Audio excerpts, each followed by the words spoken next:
Abrir um livro é embarcar em uma viagem sem sair do lugar. A cada página, uma nova descoberta. A cada capítulo, um novo mundo. Dos grandes clássicos da literatura brasileira, às obras que marcaram gerações em todo o mundo. Começa agora um encontro com histórias inesquecíveis. Está no ar Viagem pela Leitura, com Eli Barbosa. Resumos, curiosidades e dicas de leitura para despertar o prazer de ler e inspirar novos leitores. Viagem pela Leitura, na Rádio e TV Capela FM. Porque toda grande viagem começa com a primeira página.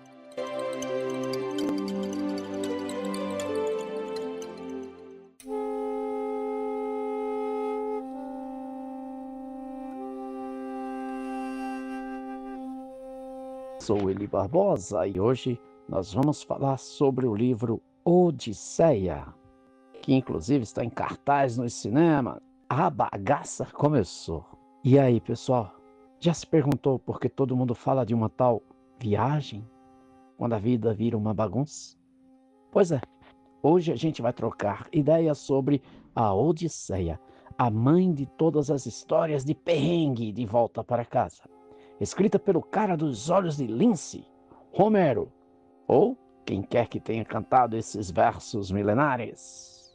Mas olha que loucura, o livro não começa com o herói pegando onda ou lutando com o monstro. Não, senhor. Começa lá em Ítaca, na casa do cara, com a situação pegando fogo, irmão. O nosso protagonista, o Odisseu, ou Ulisses, para quem é fã dos romanos, sumiu há 20 anos. 10 anos na Guerra de Troia e mais 10 anos perdido por aí. Ou seja, o cargo na casa dele estava vago, mano.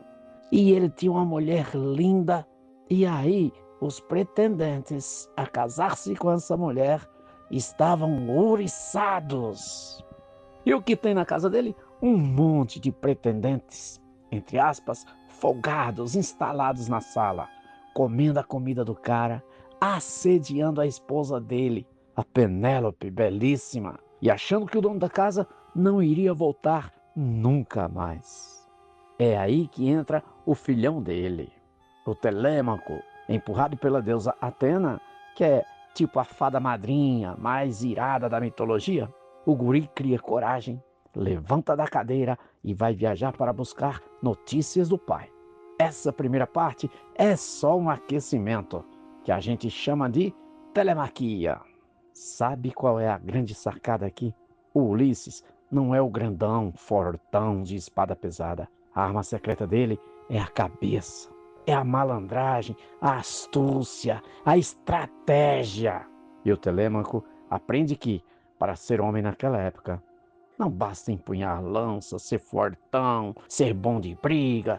Não, tem que saber quem você realmente. Só que o moleque descobre que o pai tá vivo, preso numa ilha por uma ninfa apaixonada. E é aí que a gente vai entrar no próximo áudio. O momento em que o bicho pega de verdade, com monstros, ciclopes gigantes e o vento contra. Embarque comigo nesta aventura, a Odisseia!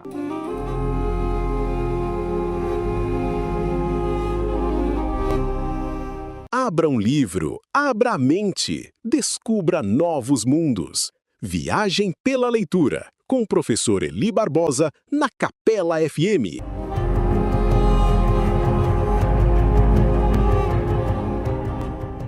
Hoje nós vamos falar no capítulo 2 de Monstros, Ciclopes e o Ego Ferido do grande livro A Odisseia. Venha comigo nesta aventura maravilhosa! Lembra que no último áudio a gente deixou Ulisses preso numa ilha paradisíaca, mas entediado de chorar de saudade da belíssima esposa? Esquece a calmaria. O próprio herói assume o microfone e começa a contar as maiores loucuras que ele viveu no mar. É o famoso flashback da Odisseia. Imagina chegar numa ilha e dar de cara com um monstro de um olho só, o Ciclope Polifemo. O gigante trancava os seus adversários numa caverna e começava a jantar os marinheiros como se fossem petisco. O que o Ulisses faz então? Vai para o mano a mano com a espada? Claro que não, ele não é nenhum tonto. Ele oferece vinho de boa qualidade para o gigante beber. O gigante bebe e se embriaga. Quando ele está embriagado, então Ulisses enfia uma estaca de fogo no olho do bruto. Mas antes disso, Ulisses fala para o gigante que o seu nome é Ninguém. O gigante então começa a gritar de dores, a agonizar de dores, com aquela estaca enfiada no seu único olho. Quando os outros ciclopes perguntam quem estava matando ele de dor, ele grita: "Ninguém me ataca! Ninguém me ataca!" E os amigos respondiam: "Ah, então tá bom, se ninguém te faz mal, dorme aí."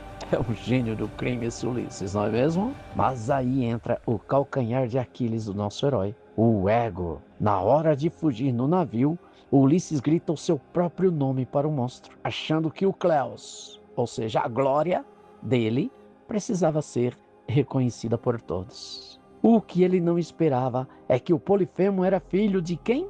Nada mais, nada menos de Poseidon, o deus dos mares, que escuta tudo isso e pronto. O coroa fica fulo da vida e jura que Ulisses não iria ter vida fácil nos mares. Só iria voltar para casa sozinho, sem nenhum companheiro, e depois de muito sofrimento. E ele passa por cada cilada, as sereias que cantam para atrair o navio para as rochas, a feiticeira Circe que transforma a marujada em porcos, e um mar que não quer colaborar de jeito nenhum, com tempestades, furacões e muito maremoto. Ulisses continua a sua saga, a sua viagem rumo à sua casa. Derrotado, sem navio e sem tropa, o herói finalmente toca a terra de Ítaca.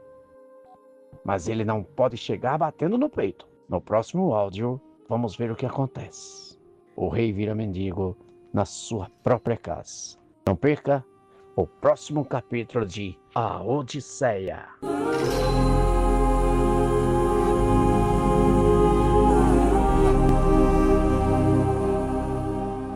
Uma página pode mudar uma história, e uma história pode mudar uma vida. Viagem pela leitura, na Capela FM.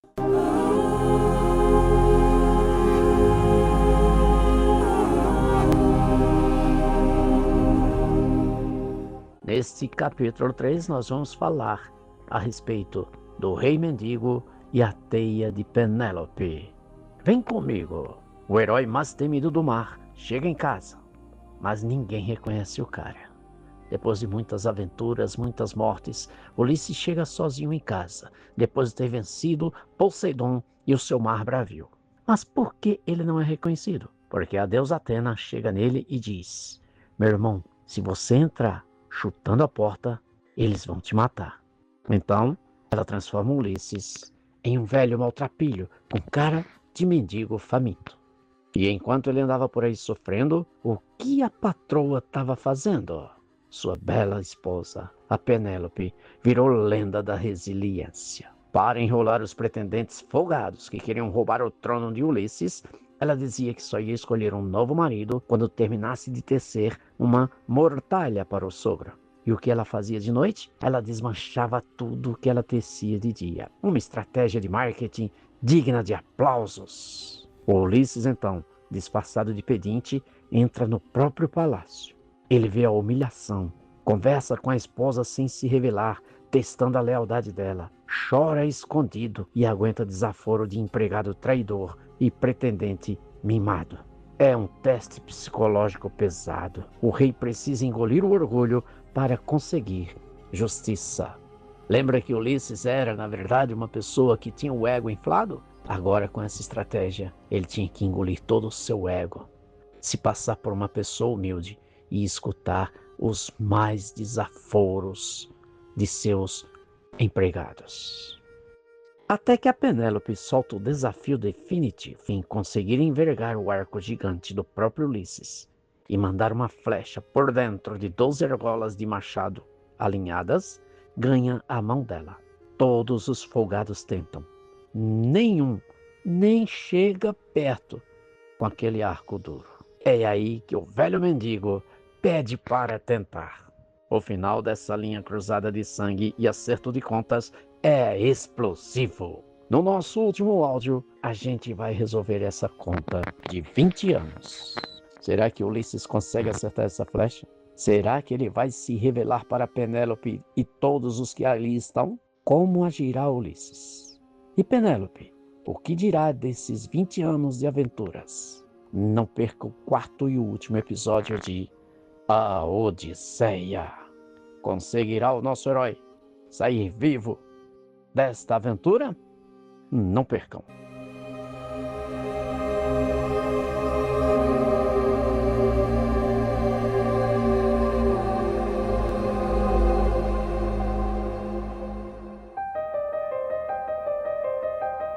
Histórias que atravessam o tempo.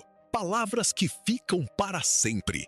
Viagem pela leitura. Conhecimento, cultura e imaginação na Capela FM. Viagem pela leitura. Conhecimento, cultura e imaginação na Capela FM.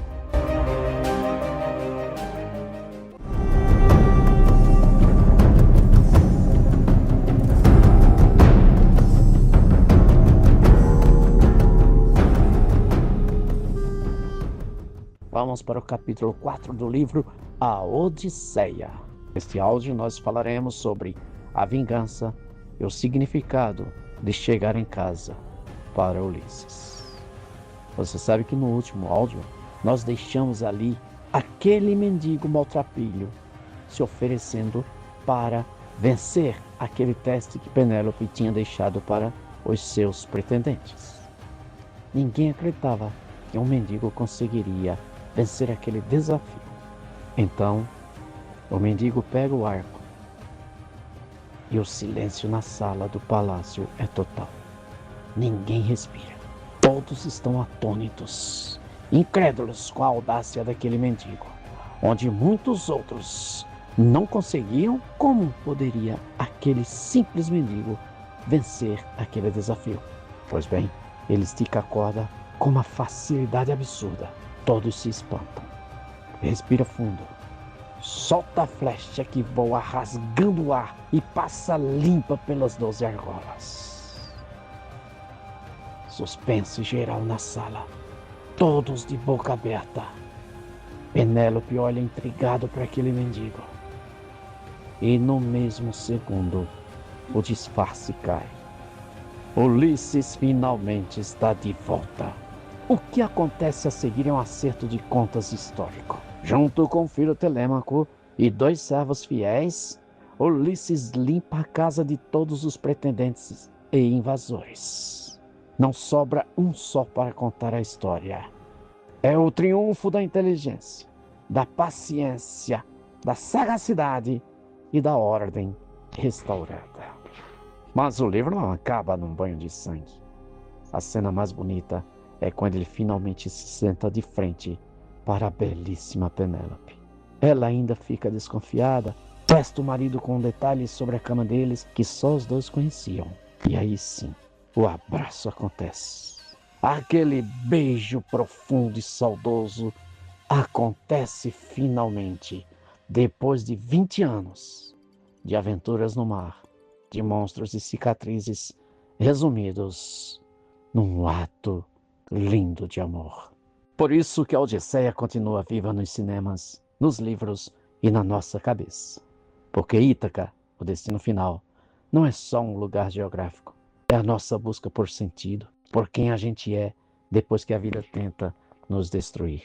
Você, eu e todo ser humano tem o desejo de voltar a uma certa Ítaca, ou seja, voltar ao nosso interior e saber quem realmente somos e o que viemos fazer aqui. Nós vivemos aventuras mirabolantes nesta vida, vivemos viagens das quais desejamos voltar.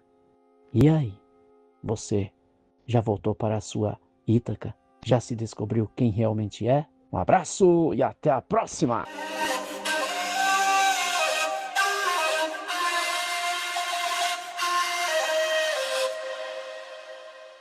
Fechamos mais uma página, mas a viagem continua, porque todo livro deixa uma história, um aprendizado e um novo olhar sobre o mundo.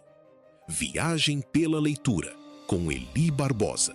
Até o nosso próximo encontro, aqui na Capela FM. Leia mais, imagine mais, viva novas histórias.